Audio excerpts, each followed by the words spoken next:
Bonjour à tous et bienvenue dans cette nouvelle vidéo. Aujourd'hui, on va parler du SEO au sein des TPE et des PME. Avoir un site internet, c'est bien, mais si personne ne le voit, c'est pas très utile. Google, c'est la nouvelle vitrine de votre entreprise et si vous ne positionnez pas correctement votre site web, vos concurrents, eux, le feront. Pas de jargon, pas de bullshit, juste des conseils clairs et précis pour les TPE et PME qui veulent passer à l'étape supérieure. Le SEO, c'est pas une notion, c'est clairement une obligation. On parle de stratégie digitale, beaucoup de petites entreprises pensent encore que être visible en ligne, ça passe forcément par de la publicité payante ou par des réseaux sociaux. Et c'est là qu'elles se trompent. Mais clairement, le SEO, c'est la base. Et quand on est une petite entreprise, c'est souvent la solution la plus rentable sur du long terme. Imaginons par exemple une boulangerie de quartier qui ouvre ses portes, mais qui refuse clairement d'être sur Google Maps parce que les clients finiront bien par passer devant. C'est ce genre de mentalité qui fait perdre des ventes tous les jours. On est en 2025 et si vous ne soignez pas votre présence sur les moteurs de recherche, vous laissez tout simplement de la place à vos concurrents. Et ça, c'est un petit peu dommage. Petite anecdote. Il y a quelques années, on a travaillé avec un artisan serrurier. Un vrai de vrai, passionné par son métier, mais complètement dépassé par tout ce qui touche au numérique. Bon, son site web, c'était simplement un site one page, fixe, vieillot et évidemment sans aucun référencement. Quand je lui ai demandé pourquoi il voulait pas investir un petit peu dans du SEO, il m'a dit: je n'ai pas besoin de Google, j'ai des clients qui m'appellent déjà directement. En regardant un petit peu, j'ai vu qu'il avait un concurrent qui venait lui par contre de lancer un site internet bien optimisé avec des mots-clés comme serrurier urgence ou serrurier pas cher plus le nom de la ville. En 3 mois, ce concurrent avait raflé la plus grosse partie du chiffre d'affaires de notre client. Pourquoi ? Parce qu'il apparaissait tout simplement premier sur Google quand quelqu'un cherchait dépannage rapide. Bon, évidemment, notre serrurier a fini par se lancer dans le SEO. Résultat, en 6 mois, il a récupéré une bonne partie de ses clients et il en a même attiré de nouveaux. La leçon à tirer de ce genre de choses, c'est que vos clients ne vous attendent pas. Ils cherchent la solution la plus simple et la plus rapide. Et cette solution, c'est souvent celle qui est visible sur Google. Contrairement à ce qu'on peut penser, le SEO n'est pas réservé aux grandes entreprises qui ont des budgets illimités. Une petite entreprise bien positionnée sur des recherches très locales ou spécifique peut littéralement exploser également. Si on prend un restaurant par exemple, vous êtes à Nice et vous cherchez un bon petit resto italien pour le déjeuner. Qu'est-ce que vous faites ? Vous allez sur Google, vous tapez meilleur restaurant italien Nice, logique. Et si votre restaurant n'apparaît pas dans les premiers résultats, il est déjà un petit peu hors jeu. Peu importe la qualité de vos plats. 93% des expériences en ligne commencent par un moteur de recherche. Et sur ces recherches, les 3 premiers résultats captent plus de 75% des clics. Ça veut dire quoi ? Que si vous n'êtes pas dans les 3 premiers, vous passez à côté de la majorité des opportunités. Assez simple à comprendre. Aujourd'hui, c'est pas un hasard si les entreprises investissent autant dans le SEO. Ce qui est dingue, c'est que beaucoup de TPE et de PME pensent encore que ce n'est pas pour elles. Alors que justement, c'est pour elles. Parce qu'elles peuvent se démarquer avec une bonne stratégie locale ou en ciblant des niches très spécifiques. Le SEO, c'est aussi une stratégie d'économie. Imaginez que vous dépensiez 1 000 € par mois en Google Ads. C'est une très bonne solution à court terme. Mais dès que vous arrêtez de payer, tout s'effondre. Le SEO, c'est totalement différent. Oui, ça prend du temps. Oui, ça demande un peu d'effort, d'analyse, de stratégie. Mais une fois que vous êtes bien positionné, vous récoltez les fruits pendant des mois, voire des années. Et sans dépenser un seul centime. Un autre point essentiel à comprendre, c'est que le SEO n'est pas insurmontable. Et parfois, quelques ajustements suffisent. Corriger des erreurs techniques sur votre site, optimiser des descriptions, créer une page Google My Business bien remplie, ça peut déjà faire quelques petits miracles. En tant que petite entreprise, votre atout majeur, c'est la proximité. Pour l'instant, vous n'êtes pas une multinationale et c'est précisément ce que Google va valoriser le plus. Les recherches locales, les avis clients, tout ça joue en votre faveur. Mais encore, faut-il savoir en profiter. C'est là qu'on revient à l'essentiel. Le SEO, ce n'est pas un gadget, c'est une nécessité.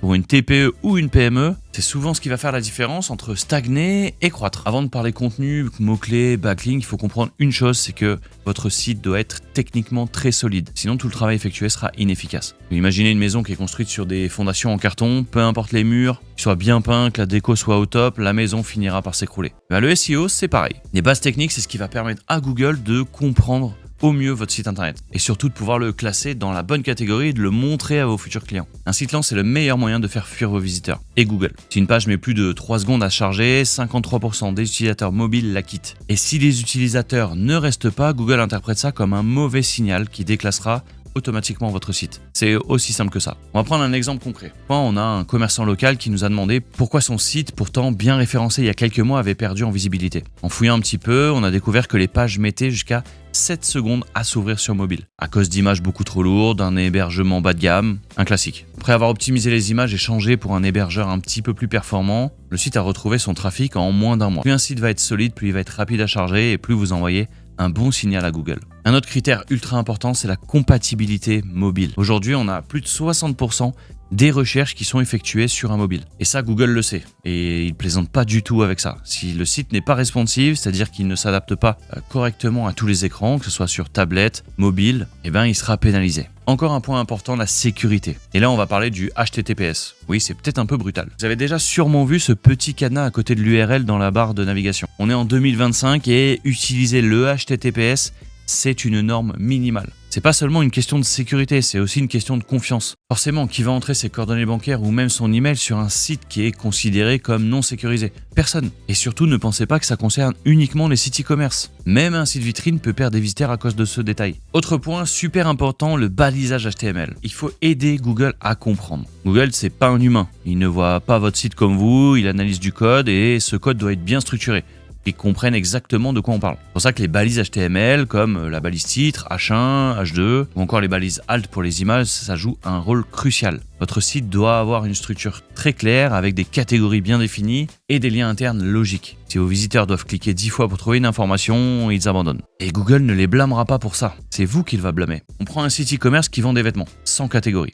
Tout est mélangé, chaussures, pantalons, accessoires, bref, pas top. Si on crée des catégories claires comme hommes, femmes, enfants, dans lesquelles on va encore créer des sous-catégories, on va envoyer un signal très positif à Google, comme quoi tous nos produits sont bien catégorisés et parfaitement rangés. Les bases techniques du SEO, c'est pas quelque chose de très glamour, c'est pas ce qu'on voit en premier. Mais sans elles, tout le reste s'effondre. Alors, il faut prendre le temps de vérifier tous ces éléments, parce que si on néglige la technique, Google va vous le faire payer très clairement. Et en plus de ça, vos concurrents, eux, ils vont pas vous faire de cadeaux. Maintenant, on va parler un petit peu des mots-clés. Choisir des bons mots-clés, c'est un petit peu comme choisir les bons panneaux pour guider des gens vers votre boutique. Si vous mettez par exemple une pancarte indiquant meilleures chaussures de randonnée, alors que vous vendez des baskets de ville, eh bien vous n'attirez pas les bons visiteurs. Un mot-clé, c'est comprendre ce que vos clients tapent dans Google pour tomber sur vous. Et il faut leur donner exactement ce qu'ils cherchent. Et pour bien sélectionner vos mots-clés, aujourd'hui on a beaucoup d'outils gratuits et payants qui donnent des données bien précises. Google Keyword Planner par exemple, Ubersuggest ou même la barre de recherche Google. Vous savez, avec les petites suggestions automatiques. Ça va grandement vous aider à savoir par exemple quels sont les mots-clés utilisés par vos concurrents. Est-ce que le terme de longue traîne, ça vous parle? Tout le monde veut se positionner sur des mots-clés populaires comme restaurant italien ou plombier Paris.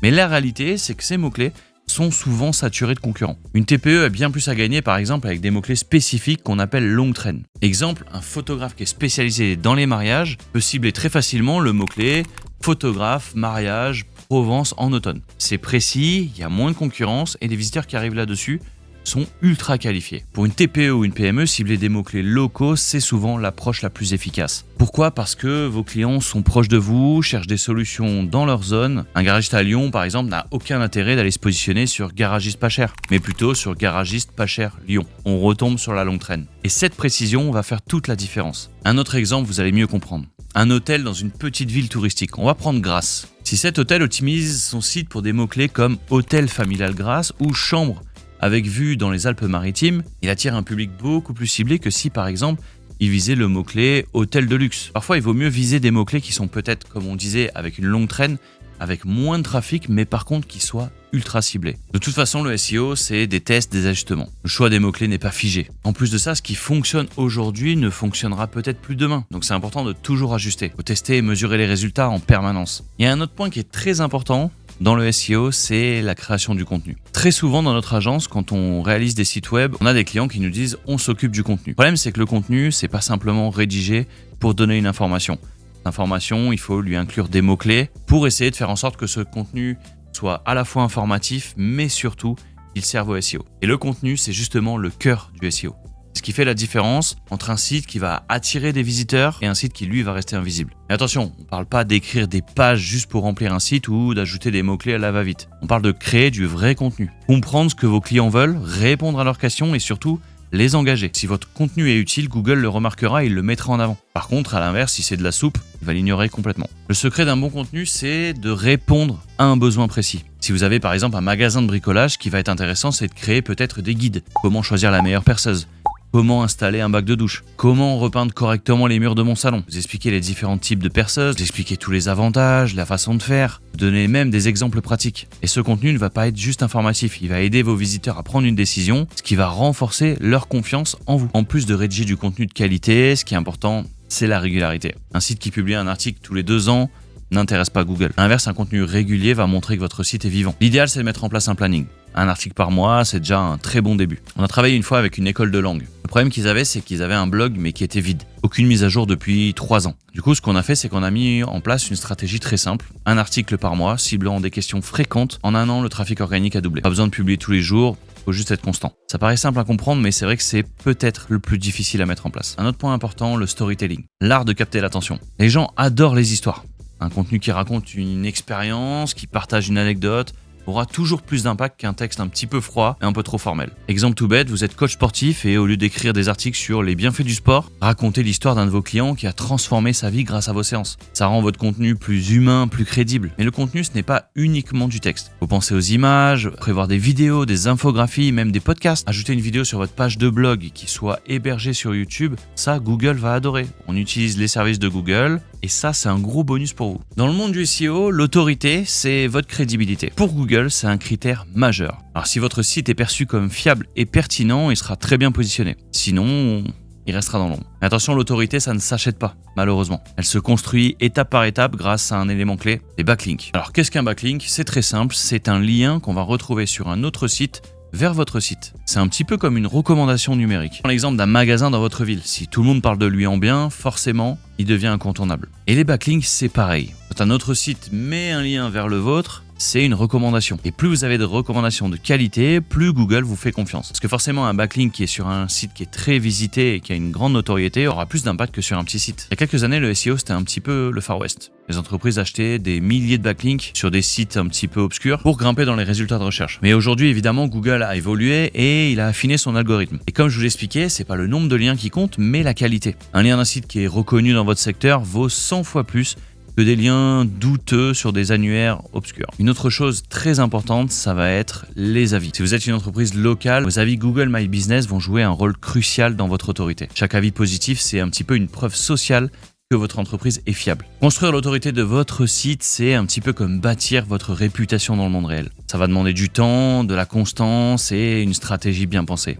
Mais une fois que Google vous fait confiance, tout change. Votre site devient une référence et vos concurrents, eux, doivent ramer pour vous rattraper. Si vous avez des besoins, évidemment, vous pouvez nous contacter. On est une agence web depuis 2004 et on est spécialisé dans le SEO. Le SEO, c'est pas une baguette magique, mais pour une TPE ou une PME, c'est une opportunité énorme de se démarquer et d'attirer des clients sans exploser votre budget. Vous appliquez déjà les bases que je viens de vous donner et que vous êtes rigoureux, vous verrez les résultats. Google n'attend plus que vous. En tout cas, j'espère que cette vidéo vous aura plu, que vous aurez appris des choses. Si c'est le cas, n'hésitez pas à nous laisser un petit commentaire et bien évidemment à vous abonner parce qu'on va publier des vidéos assez régulièrement.